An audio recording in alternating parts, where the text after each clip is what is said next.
I'm Michael Giovine. I'm the director of the Museum of Anthropology and Archaeology, which is like this room and the room downstairs. So please go downstairs too. There's another exhibition down there that you can look at. I'm also director of the Museum Studies program, and I wanted to welcome you here to this fantastic exhibition that's all student co-curated. I'm going to say a couple words about that, but I did want to introduce. Where's our dean's office?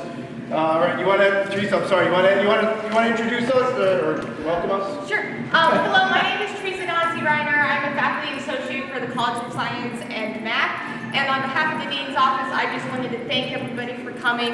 This exhibition is amazing and really highlights some of the excellent work our students do here at the university. So kudos, this is amazing, and I can't wait to look more around. I'm learning so much. Thank you. And you know what's really, really nice about this too is that there's so many, actually a lot of alums here who've been in this, and you know, you guys have not only studied under Dr. Stoller and me, but also you've done this, right? In this room, you've curated exhibits in here. So it's really nice that you can come back and see how we transform it differently every time. I did want to, I think Heather, where's our chair? Heather Wholey, do you want to say a couple words about this and say hi? Yeah, sure. So, if you don't know, Trying to keep it going fast. I'm Heather Wholey. I'm the chair of the Department of Anthropology and Sociology. The museum is sort of subsumed within our department, and every year these exhibits just get a little bit more, you know, impressive and a little bit more ambitious. And I think this is really a good capper. We're so happy to do this in honor of Paul, one of our longtime colleagues. I think this is really great to sort of bring all of his work together. Michael and the students have done a great job.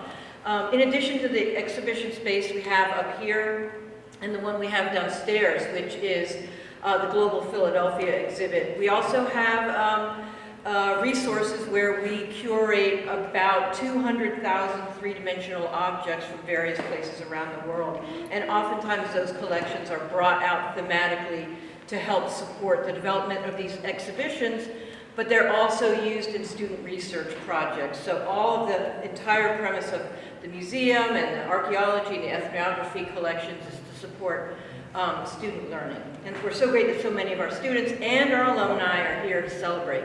Yeah, and so basically, if you haven't been here before, because I know there's a lot of parents here and people who haven't come to these before, I do my common spiel, which is that this is, the class that did this is the capstone course of the Museum Studies minor. They have to take 3 courses.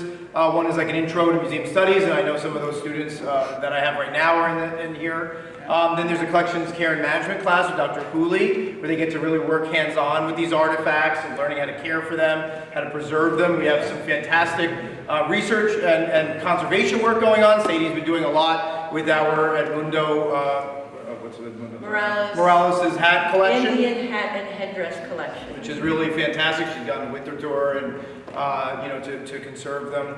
And then, of course, you have this, which is the exhibition curation class, where basically these students, we have about 15 students curated this from start to finish.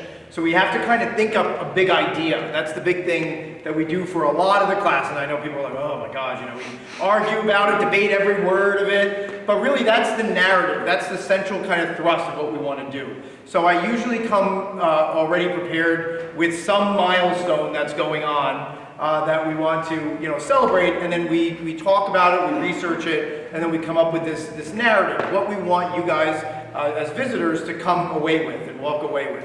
So downstairs in Global Philadelphia exhibition is that it was all about, you know, the interaction with diverse communities over time. Up here, you know, we have one of my mentors, my professional mentors, one of my colleagues, Paul Stoller.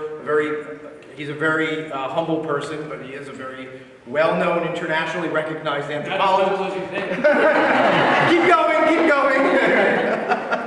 No, but you know, we want to do something to mark his impending retirement, leaving us after 3-4 decades. How many decades have been here? Use decades, please. Three decades here. And so we wanted to figure out, well, what is it that we wanted, what was the thrust of this? And you know, we're coming out of COVID, hopefully, but coming out of like several years of COVID and a lot of these issues of well-being that's been going on. And the thing that Paul has done so well for so many decades, since the late 60s, early 70s when he was in Niger, was to work on, this concept of West African well-being, holistic well-being. Before wellness and well-being was a term, right? But before sustainability was a term, he was talking about ecological and biological and social sustainability.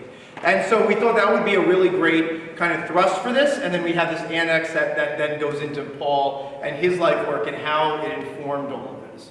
And so, what we're going to do after is we're going to have the students kind of come around, if they haven't already, talk to you about their exhibits. Unfortunately, the student who curated all of Paul's annex over there couldn't be here today, but certainly take a look at all of that. I'm going to pass it to you, to a special student, then I'm going to take it back and thank some people that have also loaned us artifacts as well. And Paul, of course, will talk last.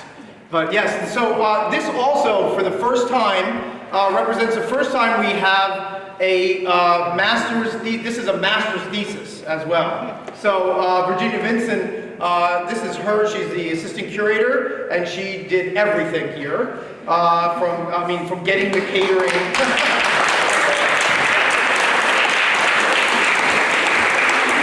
The reason why none of my students, there's a lot of reasons why my students don't have my, my phone number to text is because I'll just be like, go get this, I need this, go get this, we have to pick this up. So you did a lot of stuff. Do you want to say a couple words about this? Yeah, absolutely. So the thought process that came into being was that we wanted to introduce the idea of well-being through West African healing and Dr. Stoller's work and the Songhay people of Niger, as well as other different ethnic tribal groups inside of West Africa.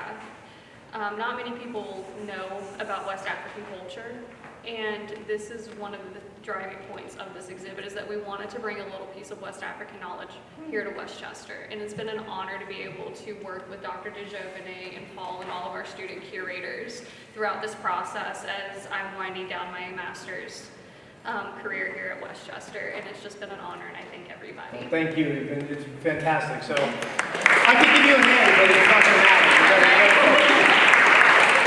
So thank you. And in addition to, our assistant curator, I did want to thank, I don't need to, do I need to thank you by name? I can read them down, but, thank you to all of the students. We had 2 master's students and the rest were undergraduate students. And then we also had an intern from Ursinus. Where's Caitlin? Caitlin's there, so thank you very much for coming in over the summer. And we had my first time I had 2 high school students, Caleb and Karthik is videotaping, over here as well from Downingtown East. We won't hold you accountable for that, but it's fine. So I hope it was a good learning experience for you guys as well to kind of be here and paint a lot, basically, right? A lot of lifting and painting. So I also wanted to thank, what we do here is, as Dr. Wholey said, is that we try to keep a core collection, and then we build from that. As the students figure out what they want to do with that big idea, how they want to do individual exhibits, we then kind of do some research, and we reach out to different people. And obviously Paul, that I'll turn over to you in a second to say a couple words, gave us the core this time. These aren't our own collection. But he kind of lent us the core the collections that you see here. But we wanted to deepen it as we got deeper into things. We had one of your colleagues out in, where is he, in Michigan, Scott Youngstead, was in Niger. He had to be airlifted out because there was a coup there recently. But he collected things for us, and he lent us some of his own artifacts. We had another, who can't be here today, but Z Baba from Health Sciences was in Ghana, and she collected a lot for our own collection. So now she gave us a core collection. A lot of the things that you see, especially from northern Ghana, are ours now because of Z. So we thank her. And of course, Esther Weiss-Flam lent us some really awesome, gorgeous things from when you were in the Peace Corps, overlapping with the time that Paul was doing his research there. And it was a fantastic kind of synergy that happened there. And I want to point out, all of these are really awesome, but I want to point out too, at the end of this, you have some of Esther's read the story that's over there, but some of Esther's artifacts from a horse that she adopted during a drought in 1984, 1985, which is the same drought that Paul talked about in his famous book on sorcery. So, so we really thank everyone for that.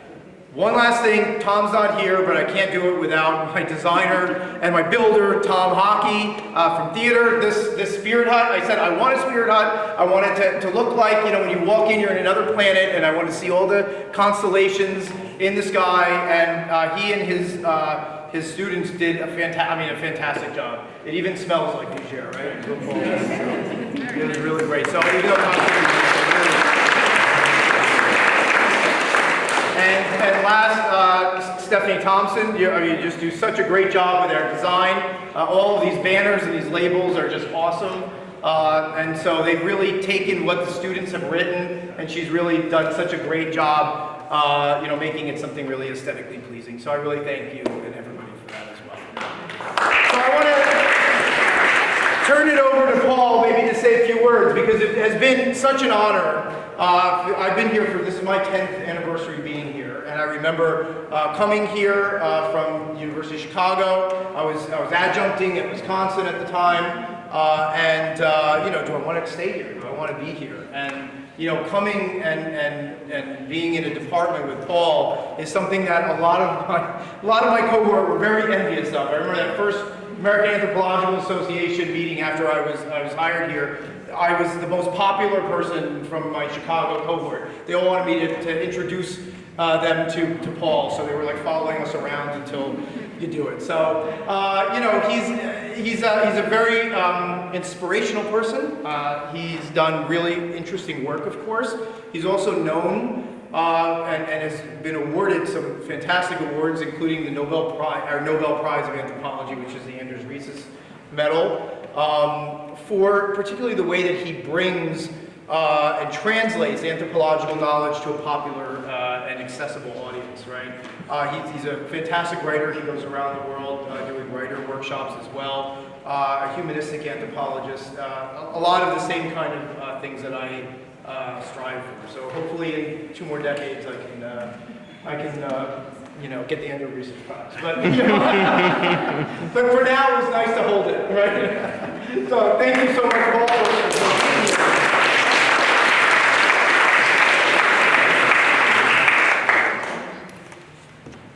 Well, thank you so much for those kind words, Michael. I start off by being here. I feel like I'm back in Niger. It smells like Niger, which brings back all sorts of memories, pleasant memories. And I want to start by saying that I was passionate about anthropology in the 1970s when I was in my 20s, and I'm still passionate about anthropology in the 2020s when I'm in my 70s. And the reason for that continuous passion is the fact that I've had the privilege of teaching students over the decades. And being in the classroom with many of my students has been inspirational for me. And I found it to be incredibly stimulating and rewarding, and it compelled me to continue to go and do my research and bring West Africa into the classroom and introduce students to ideas that maybe they have thoughts they hadn't thought before, or even have them feel something they haven't felt before. And that has been my great privilege to be here. And also the institution, Westchester University, is given me, supported by research. It's given me time for writing. And I'm so grateful to the institution, and I'm so grateful for the students, and I'm grateful for Michael and all of the students who are here, former students, present students, that contributed to this wonderful event. Thank you from the bottom of my heart. Thank you so much.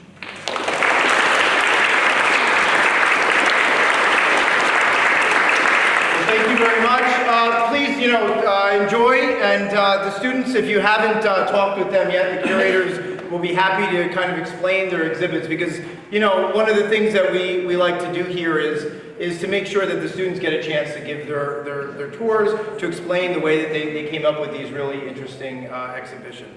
The last thing, too, is please do go downstairs and see the Global Philadelphia. It's called Beyond the Bell, Philadelphia's Global Heritage. and it's a really fantastic, you'll see the difference, right? Also in terms of the spaces that we have. This is a very challenging space. It is an atrium of a library. The circulation desk was here, and you know, it was jerry-rigged in the 80s, and they covered up everything. And the way that, you know, everybody transforms this every year is always really impressive. But downstairs, it's a different thing. It's a nice white wall gallery where you could do a lot more with it. So you can kind of compare and contrast if you want. But thank you very much for coming. I really appreciate it. Thanks to all the parents and the family members and friends, and please enjoy. Thank you.